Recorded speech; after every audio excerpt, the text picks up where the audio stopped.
हम ही तो बानी एगो सिंगल तोहर साली, तब काहे कैल कनजूसी हो। चंचल गोपाल संगे हमारो के ले चला, चले खाती बानी तैया। ले जीजा एगो सुनर कना बोलिया, जाई के बोलिया बाजे।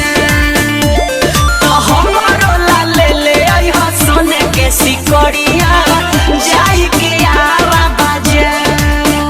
जीजा जी तनी ध्यान से।